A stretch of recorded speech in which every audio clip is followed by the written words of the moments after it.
राधे दोस्तों, आज मैं आपको एक बहुत अच्छी कहानी सुनाने जा रही हूँ। अगर आपको मेरी कहानी अच्छी लगे तो मेरे चैनल को लाइक, सब्सक्राइब और शेयर ज़रूर करना। 14 साल की उम्र में जब खेलने कूदने की उम्र होती है तब रिश्ते हो गए। उस समय सभी की लड़कियाँ 12-13 वर्ष की ही ब्याह दी जाती होंगी। शादी का मतलब भी नहीं पता होता था, बस ये सोचकर खुश होते थे कि नए नए कपड़े मिलेंगे। माँ थी नहीं तो पिताजी ने बस जो थोड़ा सा घर का काम-काज सिखाया वही आता था। शादी का दिन आया और बस सारी रस्मों के बाद विदाई का वक्त भी आ गया। रोते रोते डोली में बैठकर ससुराल पहुंच गई। इतनी आलीशान हवेली देखकर मन ही मन बहुत खुश हुई। तभी सासू माँ की आवाज़ आई, अरे जल्दी से कलश लाओ, बहू आ गई है। और मैंने घूंघट की आड़ में से अपनी सास को देखा। आंखों से एकदम सख्त मिजाज की लग रही थी। मुझे सचमुच थोड़ा-सा डर लग रहा था उन्हें देखकर। सारी रस्में खत्म होते-होते रात हो गई। बिस्तर पर लेटते ही नींद आ गई। सुबह-सुबह नौकरानी ने आकर जगाया कि चलो रसोई बनाने की रस्म करनी है। तैयार होकर रसोई में गई और खीर बनाई। सबने तारीफ भी खूब करी, पर सासू माँ ने कमी निकाल ही दी। साथ ही साथ हिदायत भी दे दी कि अब बचपन छोड़कर कुछ काम-काज सीख लो।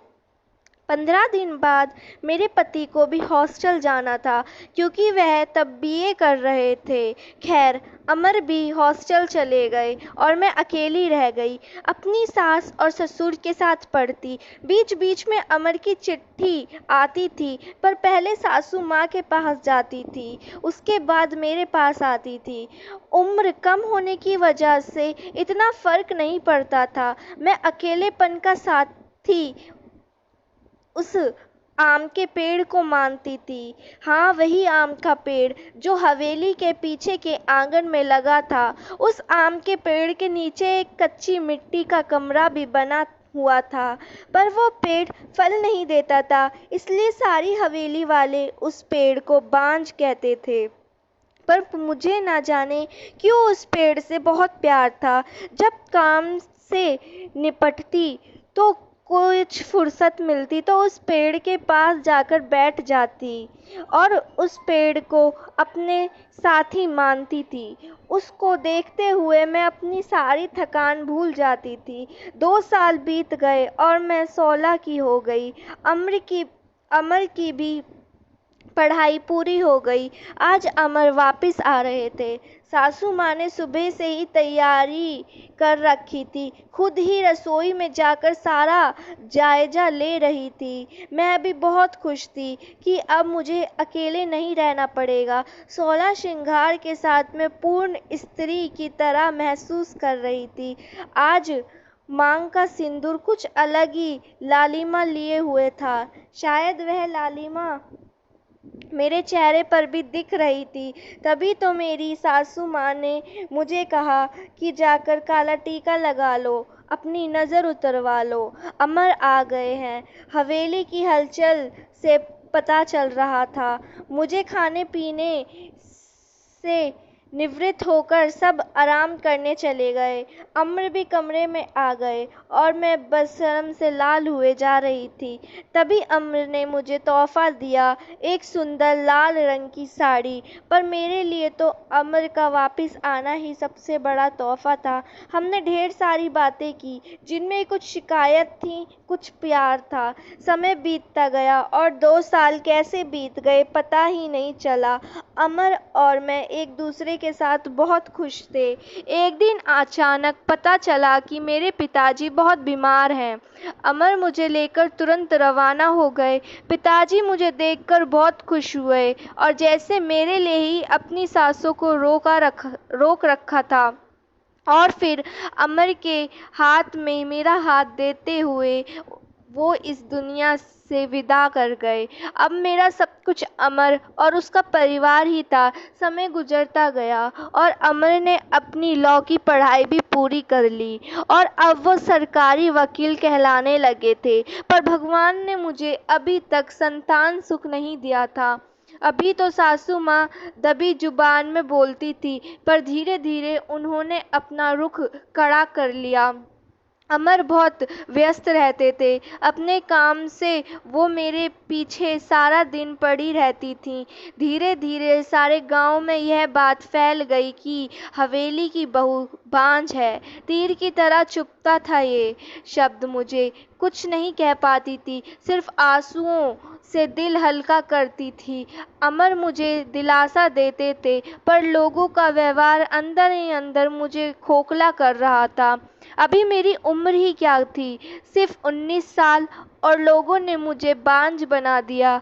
बचपन से ही शरीर से दुबली पतली थी मैं फिर माँ भी मरने के बाद ठीक से पालन पोषण भी नहीं हो पाया। एक दिन अमर जब दोपहर के खाने पर घर आए तो सासू माँ ने फरमान सुना दिया कि अब हम अमर की दूसरी शादी करेंगे।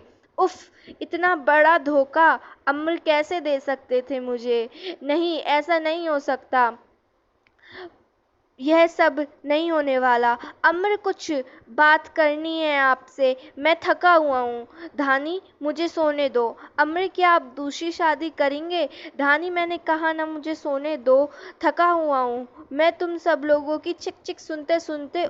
उधर माँ उधर माँ है और इधर तुम परेशान कर रही हो। मेरा मन नहीं करता है, मैं आत्महत्या कर लूँ। नहीं अम्र, ऐसा मत कहिए। धानी ने अम्र के मुंह पर हाथ रखते हुए कहा। आपके अलावा अब कौन है मेरा? धानी करवट लेकर सारी रात आंसू बहाती रही, और जब सुबह उठी तो एक टूटी हुई औरत बनकर, जो मजबूर होकर हर चीज से समझौता कर लेती है, सारी रात यही सोचती रही कि शायद अम्र ने भी मौन स्वीकृति दे दी है दूसरी शादी के लिए। पर उसकी माँ ने किस हद तक उसे मजबूर किया है दूसरी शादी के लिए। 1 महीने के अंदर ही अम्र की दूसरी शादी गेंदा से हो गई। गेंदा अम्र की माँ की दूर की रिश्तेदार की बेटी थी। धानी, अपना सामान उस पीछे वाले कमरे में रख लो। आज से गेंदा इस कमरे में रहेगी। अम्र के साथ सासू माँ ने हाथ नचाते हुए कहा। कैसे छोड़ दूँ ये कमरा? नहीं, ये मेरा कमरा है, जिसे जहाँ जाना है वहाँ जाए। पर फिर ख्याल आया कि जो ब्याह कर आई है इस घर में, जो ब्याह कर ले आया इसे इस घर में, जब वही मेरा नहीं है तो ये कमरा मेरा कैसे हो सकता है? ऐसा सोचते हुए आंखों में आंसुओं को संभाले हुए चली गई। संदूक की डिब्बी और कुछ कपड़े लेकर कच्ची मिट्टी के कमरे की तरफ बढ़ गई। सामान एक कोने में रखकर खिड़की पर बैठ गई और उस आम के पेड़ को देखते हुए उसको निहारने लगी। इससे कुछ काम हो जाएगा। किस्मत कहूँ या कुछ और, कि आज मेरी हालत भी इस पेड़ की तरह हो गई है, अकेला, बेसहारा। जैसे ये अभी तक अपने अस्तित्व को बचाने में सफल रहा है, क्या मैं इसी की तरह अड़ंग और मजबूत रह सकूंगी, या फिर किसी कमज़ोर लता की तरह मुरझा जाऊंगी और अपना अस्तित्व खो दूंगी? नहीं, ऐसा नहीं होगा। मैं मजबूत रहूंगी। जब ये बेजुबान पेड़ सब लड़ रहा है तो मैं क्यों नहीं? अपने विचार को अच्छे से करते हुए मैंने अपने आप को संभाला और हर स्थिति में लड़ने के लिए तैयार किया। दिन गुजरते गए और मैंने घर के कामों में अपने आप को व्यस्त कर लिया। अपनी कोठरी के आसपास खूब सारे पेड़ लगाए, पेड़ की देखभाल करने लगी, साथ ही साथ उस आम के पेड़ की खास देखभाल करती थी। गेंदा एक सुलझी हुई लड़की है। वो जब भी मुझसे बात करने के लिए आती, मेरी सासू माँ उसे बहाने से बुला लेती। अमर पहले से भी ज़्यादा व्यस्त रहने लगे। मुझसे बात तो करते थे, पर एक पछतावा हमेशा उनकी आंखों में दिखता था। शायद मेरी हालत देखकर बुरा लगता था उन्हें, पर माँ के खिलाफ जाना उनकी हिम्मत नहीं थी। गेंदा के दिन खुशी से गुजरने लगे और मेरे दिन बस गुजर रहे थे, और देखते ही देखते वो दिन भी आ गया जब गेंदा ने खुशखबरी सुना दी कि वो माँ बनने वाली है। पूरी हवेली में त्योहार जैसा माहौल हो गया। सारे नौकरों में तोहफे बांटे जाने लगे। मैं भी बहुत खुश थी कि चलो अच्छा है, अब घर में एक नया सदस्य भी आ जाएगा। शायद मेरी जिंदगी ऐसी ही थी। गेंदा बहुत कमज़ोर थी और उम्र की 16 साल। उसे बहुत तकलीफ़ होती थी। अब सासू माँ का आदेश था कि उसकी अच्छे से सेवा की जाए, जिससे कि उसकी कमज़ोरी दूर हो सके। सारी देखभाल के बाद भी गेंदा का वज़न कुछ खास नहीं बढ़ रहा था। चिंतित होते हुए मैंने अमृत से कहा कि गेंदा को शहर में किसी अच्छे डॉक्टर को ले जाओ, पर सासू माँ ने यह कहकर मना कर दिया कि हमारे भी बच्चे घर पर ही हुए हैं और अमर की भी पुरानी आदत कि अपनी माँ के खिलाफ वो जा नहीं सकते थे। एक दिन गेंदा की तबीयत कुछ ज़्यादा खराब होने लगी। उसकी सांसें बहुत फूल रही थीं। घबराकर मैंने गांव के वैद्य जी को बुलवाया भेजा। वैद्य जी ने आकर कुछ दवाइयाँ दी और खून की कमी भी बताई। और जब मैंने अमर को ये सब बताया तो सासू माँ ने मुझे गेंदा से दूर रहने का आदेश दे दिया, यह कहकर कि एक बाज की छाया भी नहीं पड़नी चाहिए गेंदा पर। खैर, मुझे गेंदा से दूर कर दिया गया और फिर मैंने अपनी कोठरी में अकेली सारे दिन बंद रहने लगी। यह कहूँ कि अंदर ही अंदर खुद को भी डर लग रहा था कि कहीं सचमुच मेरी वजह से गेंदा को कुछ ना हो जाए। कुछ दिन बाद रात में नौकरों का कुछ शोर शराबा हो रहा था। आंगन की तरफ भागी, देखा तो मैदान के प्रसाव गेंदा के प्रसाव का समय आ गया था। गांव की बूढ़ी औरतें और दाइयों को बुलवाया भेजा गया। पूरी हवेली में हलचल का माहौल था। मैंने अमर की तरफ देखा, बहुत डरे हुए लग रहे थे। मैं उनके पास गई और उन्हें थोड़ा धैर्य रखने को कहा। थोड़ी देर में बच्चे की किलकारी गूंजने लगी। हम सभी की खुशी का ठिकाना नहीं रहा, पर तभी काकी ने बाहर आकर बताया कि गेंदा की कमजोरी और खून की कमी के कारण वो गेंदा को बचा नहीं पाई। बेटी को जन्म देते ही गेंदा का देहांत हो गया। हाय, पोते का मुंह नहीं देख पाई मैं, अब कैसे मेरा वंश चलेगा। सासू माँ ने सारी हवेली में रोने धोने मचा दिया। उस छोटी दूध मुही बच्ची को देखकर मेरा कलेजा मुंह को आता। ऐसा लगता जैसे वो मैं हूँ। मैंने उसे कलेजे से लगा के रखा। जिनकी माँ नहीं होती वो बच्चे कुछ ज़्यादा ही समझदार होते हैं। शायद जरा भी परेशान नहीं करती थी वो मुझे, बस दूध पीते ही सो जाती थी। सासू माँ का भी वही राग चलता रहता। अब शायद किसी को फर्क नहीं पड़ता था। अम्र अब पहले से खुश रहने लगे। ऑफिस से आते ही मेरे कमरे में आते और गुड़िया को खिलाते। मुझे भी अमर को खुश देखकर अच्छा लगता था। साल बीत चुके थे, गेंदा को गए हुए और गुड़िया को आए हुए आज 1 साल हो गया था। गेंदा की बरसी थी। हवेली में छोटी सी पूजा रखवाई थी। मैंने सासू माँ ने पंडित जी को बुलाया और उनसे प्रश्न किया कि जीते जी पोते का मुंह देख पाऊंगी, और पंडित जी ने उसके लिए कुछ गृह शांति के उपाय बताए। सासू माँ चल दी पंडित जी को हवेली दिखाने और सारी हवेली की शुद्धिकरण कराने। मेरी कोठरी के पास भी आ गईं और पंडित जी को वो बांज का पेड़ भी दिखाया गया। पंडित जी ने उस बांज के पेड़ को देखते ही कहा, पेड़ को काट दिया जाए। इसी की वजह से तुम्हें बेटा नहीं हो रहा है। तुम्हारे घर में इतनी दिक्कतें आ रही है, जितनी जल्दी हो सके इसे कटवा दो। अब मेरे बर्दाश्त की हद हो चुकी थी।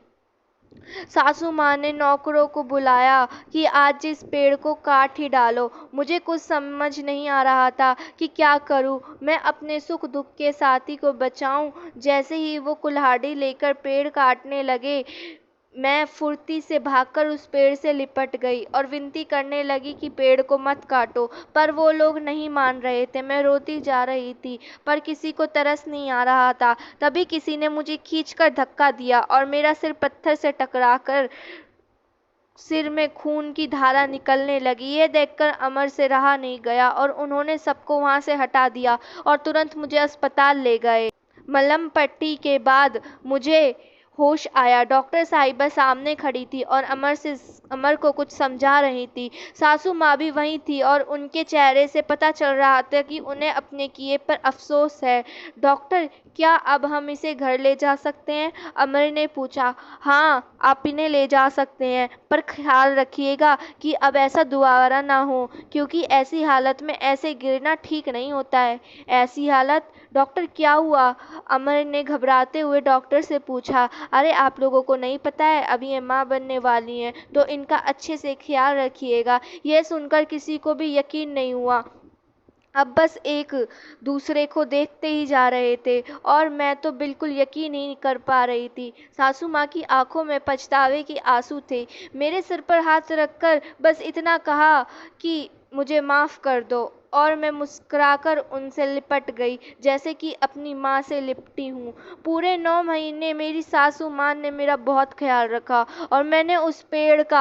आज मेरी डिलीवरी होनी थी। सासू माँ समय से मुझे अस्पताल ले गई ताकि जो गलती उन्होंने गेंदा के समय की थी वो अब ना हो। बधाई हो, आपको पोता हुआ है। नर्स ने सासू माँ को खबर सुनाई और सासू माँ ने हाथ से अंगूठी निकालकर नर्स को दे दी। वो खुश थी, पर इस वजह से नहीं कि पोता हुआ है, बल्कि इस वजह से कि मैं ठीक थी। हवेली में धूमधाम खुशियां मनाई गई।